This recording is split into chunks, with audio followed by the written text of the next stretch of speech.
The toughest thing in the octagon besides the fighters is the referee's decision of when to pull the trigger in a bout. Kind of in a neck crank position. Oh, Asha's got it. Oh, wait a minute. Oh, shit. No, she was that. Oh, shit. Oh, wow. No, that is bad. It's a role that carries the weight of responsibility, fairness, and a swift assessment of a fighter's ability to continue. He's out! He's out! What is that ref looking at? That was a horrible, unnecessary beating. A referee's hesitance to pull the trigger and stop the fight can result in the fighter suffering life-threatening injuries. Yeah, she landed some good punches before going back, and now it's... I know she caught it right away. I think I was out as soon as I hit the ground. It was tight. A little bit longer, I probably could have had brain damage. But yeah, a pretty dangerous stoppage, I think. The referee potentially losing the MMA world's trust forever. The referee did not stop it when she should have. We were talking about it during the fight. I'm gonna put it like this. The commission, they need to like do something with her, like put her through like let her take a fight or something and give her a bad ref.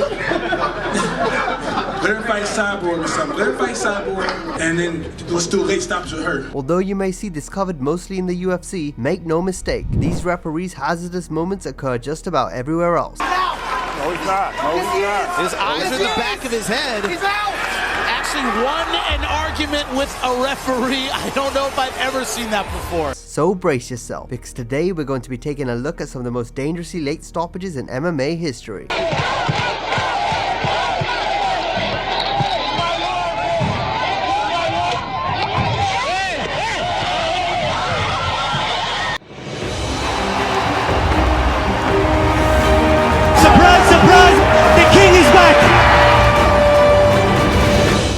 Joe Warren vs Pat Curran. To kick things off, we're looking at the infamous clash and stoppage between Joe Warren and Pat Curran for the featherweight title. As the reigning champion, Warren faced Curran in a high-stakes match. During the third round, Curran delivered a powerful knee that sent the champion Warren reeling. The challenger followed up, with Curran landing a series of punishing blows, including 2 additional knees to the head that brought Warren to the ground. It seemed imminent that following these strikes, the match would be halted immediately, with even the commentator Jimmy Smith anticipating the end in Curran's favor. Contrary to expectations, the fight persisted under Jeff Malone. For a harrowing 20 seconds, Curran unleashed a relentless attack on Warren, who appeared dazed and repeatedly fell under the onslaught. A series of vicious uppercuts eventually concluded the bout. Although the damage inflicted was beyond extensive by that point, the crowd watched as Warren withstood approximately 40 consecutive strikes, a number exceeding beyond what any fighter should have to endure. This beautiful knee that rocked Joe Warren. Pat Curran unloads against the fence and gets the stoppage in the third round.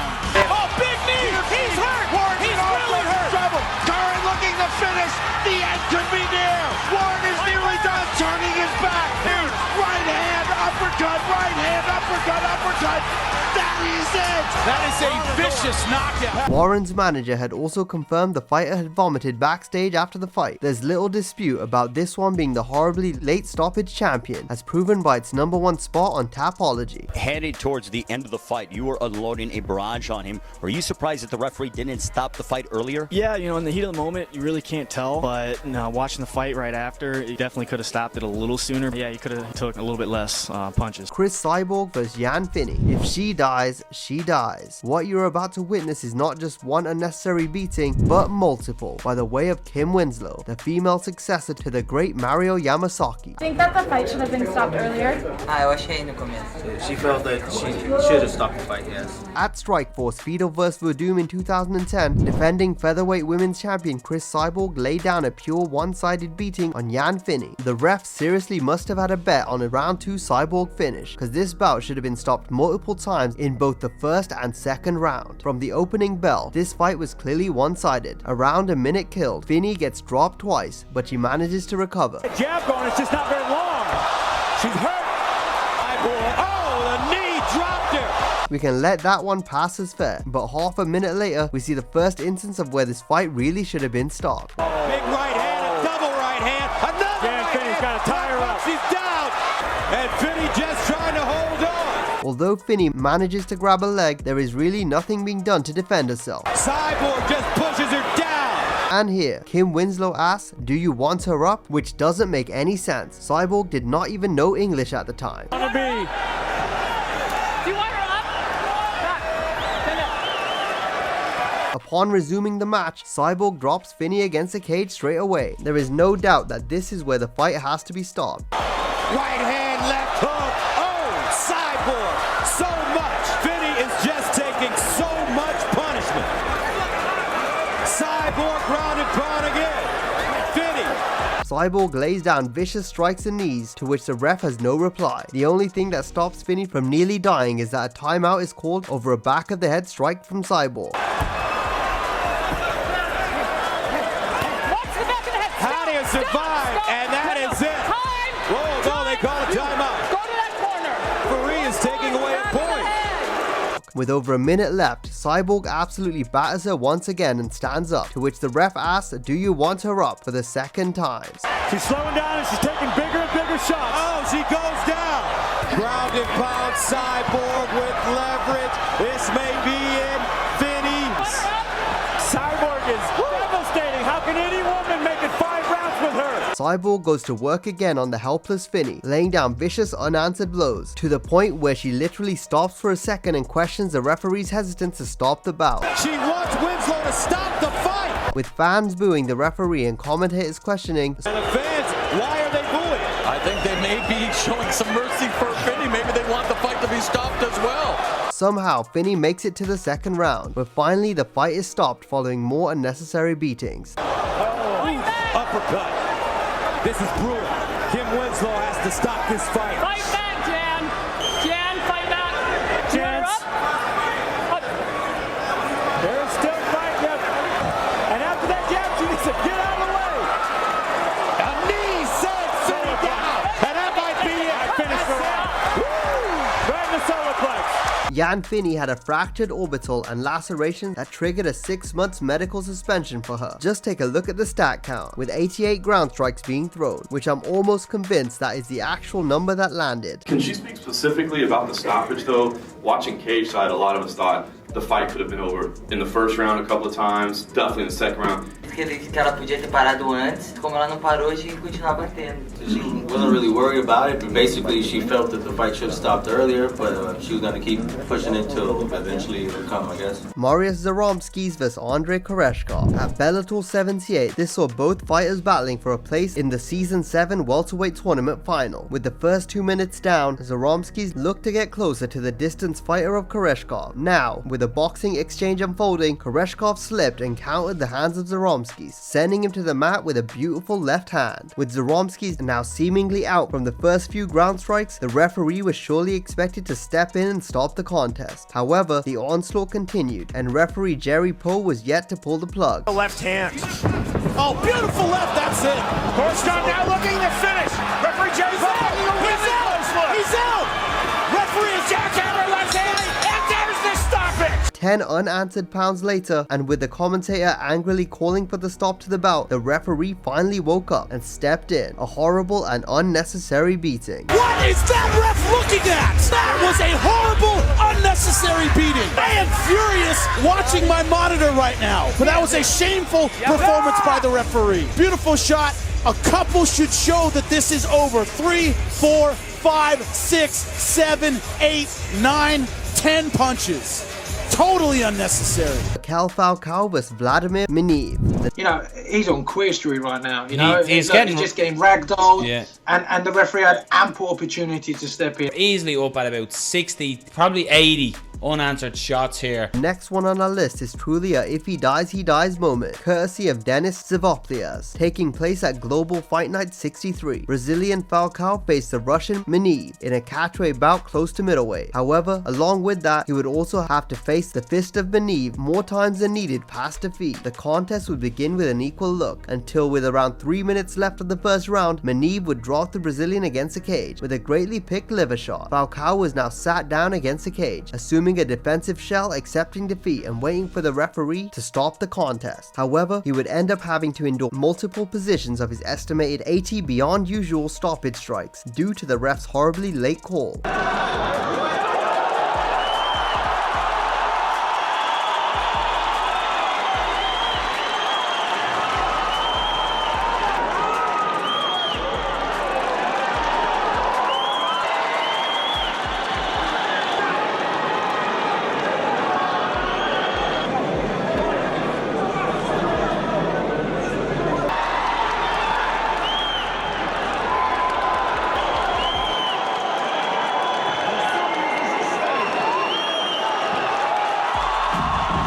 Seriously, what was the ref waiting for? A death certificate? Elite class referees John McCarthy and Mark Goddard took to X.com, previously known as Twitter, to publicly criticize the referee's dangerously late call. And you know what, in the MMA community, that was very uncomfortable to watch. Definitely could have been stopped a hell of a lot earlier. You know, you're watching a guy take a beat down and you're not doing anything. What were the cornermen doing? Why was there not a towel thrown in or something, you know, to indicate, look, their fight is done. I've seen in the living room watching it with my kids, for example, to see someone get a beating like that, and it was a beating. It was actually horrible, you know. Thank fuck, you know, he was standing at the end of the fight. What did it take for that referee to stop that fight then, you know? Willie Ott vs Nihad Nasophobic. A middleweight bout in 2017 at a German show Agrilid 19 saw fighter Willie Ott attack the referee in fury following the contest stoppage. However, this was not because of the result, but due to the referee's error of missing the tap out from the submission. The fight's finish came when the Austrian Ott was forced to tap out of a rear naked choke against Nihad Nasophobic. The holder of the submission and victor had naturally let go upon the tap out, but the referee had only waved off the contest after a second later and did not even step in. Ott was furious that the official didn't step in and physically separate the fighters, potentially leaving him to choke for seconds longer than necessary.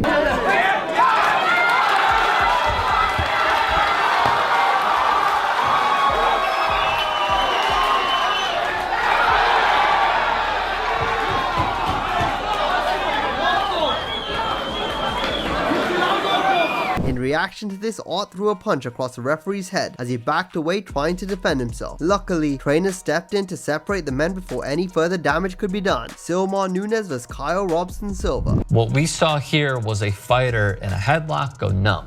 And the referee, who clearly is not a trained referee, maybe he is and he had a bad night. Some of us have a bad day at the office, except lives aren't in our hands. A bout in Brazil under CFC, this time it was the cornerman bringing it, rather than being the peacekeepers to late stoppage fury. Reeling for a finish, Nunes secured a guillotine choke, rendering Silva unconscious as he refused to tap out, opting to go sleep. Inexplicably, despite multiple checks, the referee failed to recognize Silva's unresponsive state. The situation escalated when one of Silva's team members leaped over the barrier and launched an assault on Nunes. Non-stoppage occurred in mixed martial arts, this time out of Brazil. Here is a piece of the video. You can watch the full one at Jackson Wink MMA.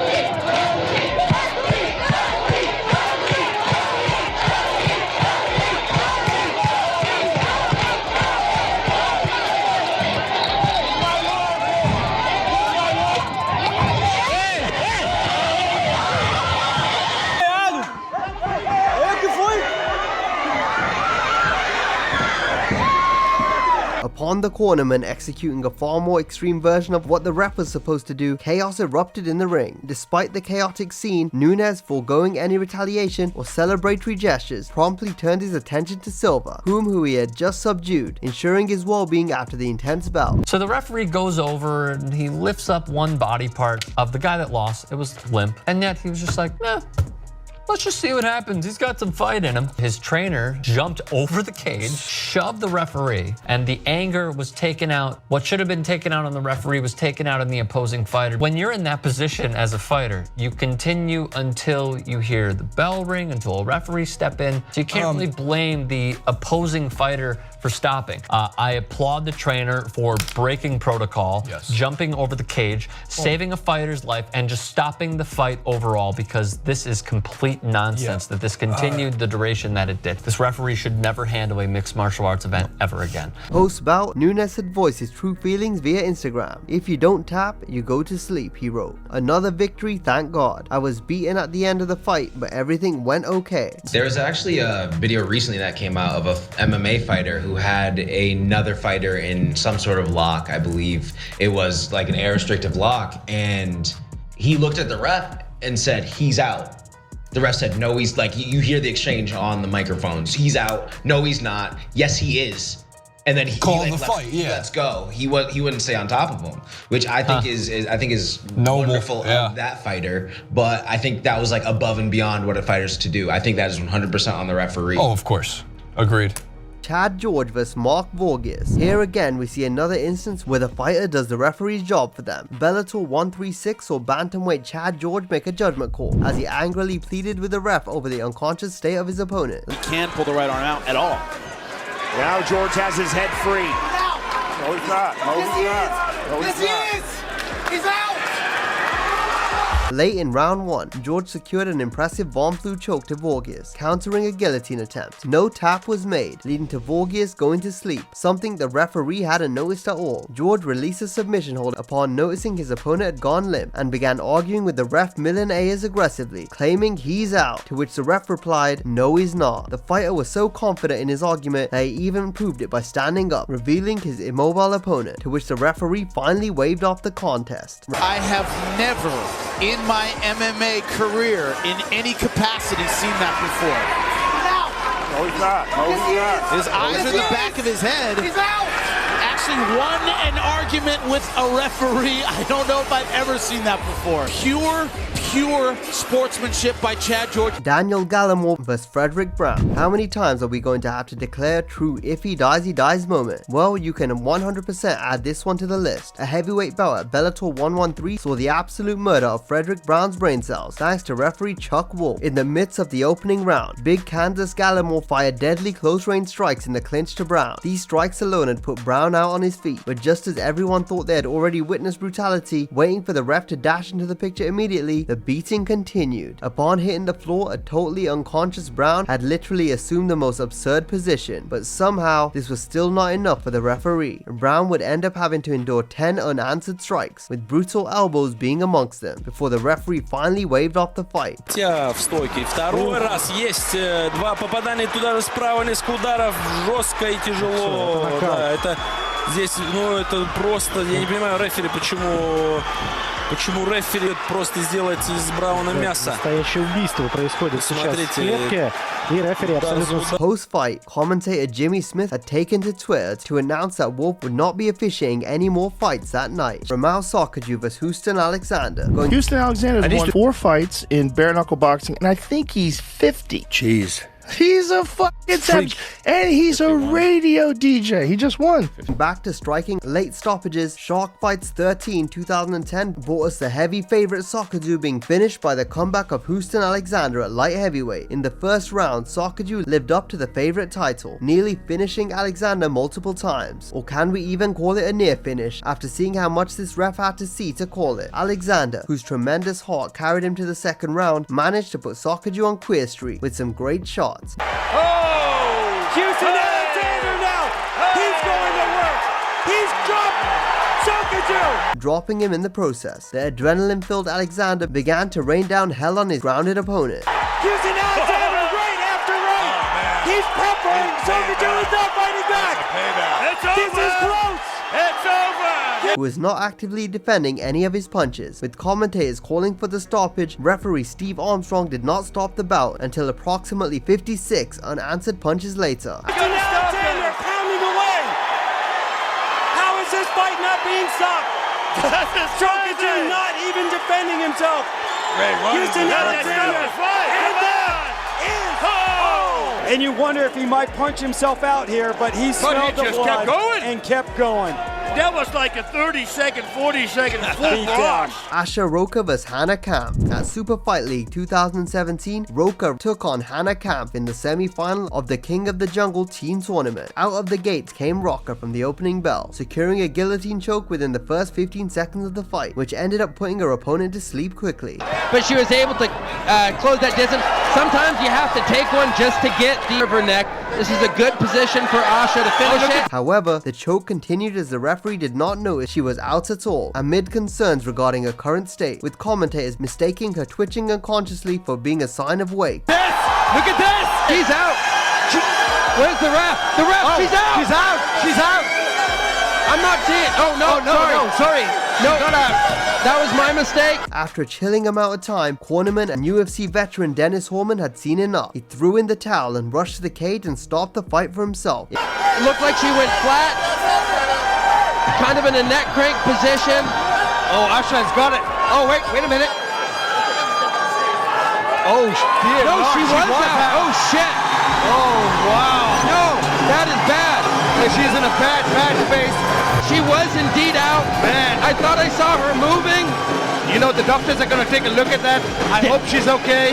Dennis Holman, using his experience, saw that she was indeed out, hopped in and stopped the fight. If it wasn't for Holman's grappling expertise, serious damage could have been done to Hannah Camp. The bout referee Alan Fernandez later expressed that he thought the public criticism of his performance was unfair. The ref was not checking her hands or anything to see if she was still there. That was a mistake, and good Lord, I hope that she's okay. She was out for a long time. The ref needed to have been on that. She was out for a while. You know, the referee seemed to be very casual today. You know, he was not on top of things. He seemed to be very casually just glancing on the other side. You never know the fighters tapping from the other side or anything. I don't think he had a position where he could clearly see fighters' both hands. The choke was on the other side from where he was standing. I mean, if she passed out, how the hell was he going to see her eyes? It's one of the most dangerous things I've ever seen in MMA, and it will not bode well for the sport in India if such things are sugar-coated and brushed over. Ahmed King Mo Lolo vs Loren's Lockin. At Strikeforce Rockhold vs Jardine 2010, a juiced-up 205-pound King Mo was permitted to smash Lockin on the ground slightly unanswered, thanks to, of course, Kim Winslow. I'm gonna put it like this: the commission, they need to like do something with her, like put her through like let her take a fight or something and give her a bad ref.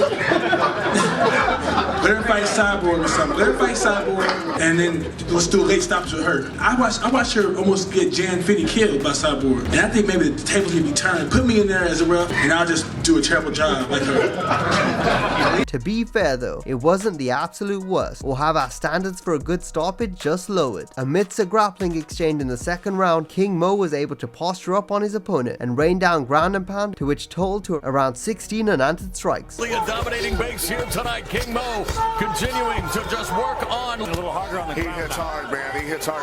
And earlier, I mean, he was getting his hips pushed out from underneath him a little bit and was still able to hit with power. So he's in hard right now. I can hear it. Wow, you can hear those shots crisply. Ground and pound, steady right hands. This could be fun. Lockin's almost done.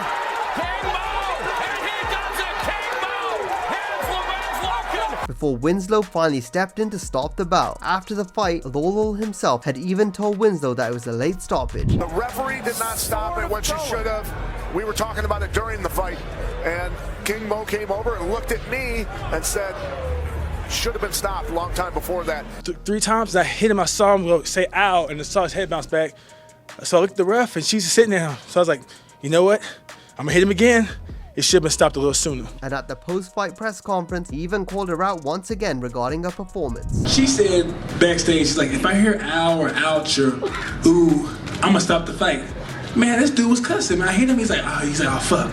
I was like, ref? And then I looked at her, and so I kept on hitting him, and I'm like, man, she just stopped this thing. I heard people from the crowd yelling, stop it, and then she jumps in all late. I told her, like, hey, you should stop the fight earlier. She's like, well, I want to give him every opportunity to bounce back. The fight was later ruled a no contest after King Mo tested positive for anabolic steroids, punished with a 9-month suspension. What do you feel about King Mo testing positive after such a tough loss for you? You know what, it was kind of disappointment. You know, I'm a man, and you know I could take a loss when I legitimately get beat. You know, and I feel like it leaves too much stuff up in the air. You know. Kim Couture vs Sheila. I remember at the time it being a really big deal that like, what's going on here? Why was this not stopped earlier? I mean, I was clearly out as soon as I hit the ground. He lifted my arm. There was no response. I don't know what he was waiting for. In the 2011 AX Combat event, Bird and Kim Couture clashed in a bantamweight bout. During the fight's opening round, Sheila executed an uncommon leg scissor choke on Kim, Randy Couture's former spouse. Bird secured the choke firmly, delivering powerful strikes as Kim tried to fight back momentarily. However, Kim soon lost consciousness, a fact made evident when her legs collapsed on the mat. Despite this, the referee allowed the match to continue until it was unmistakably clear that Kim was incapacitated. Good strategy. Oh, big right hands being rained down by Sheila Bird. She tries to use those legs to choke, as Kim is not in a good spot right now. Yeah, she landed some good punches before going back, and now it's... That's it. And that is over. it. She is out. Kim Couture is out. And Sheila Bird. Only after a thorough check for a sign of response did referee Len Koivisto finally call an end to the contest, declaring Bird the victor. Post-match, Kim still remained motionless on the canvas for a period of time. Second round, she caught me in a scissor choke, which was actually her signature move. I know she caught it right away. I think I was out as soon as I hit the ground. It was tight. Once I went back and watched the film, I was like, wow. A little bit longer, I probably could have had brain damage. But yeah, a pretty dangerous stoppage, I think. It was like a delayed reaction by him. So here's to more horrible late stoppages in MMA. Which one of these did you think was the worst stoppage? Let us know in the comments below. And don't forget to like and subscribe to the channel. Thanks for watching, have a great day, and I'll see you next time.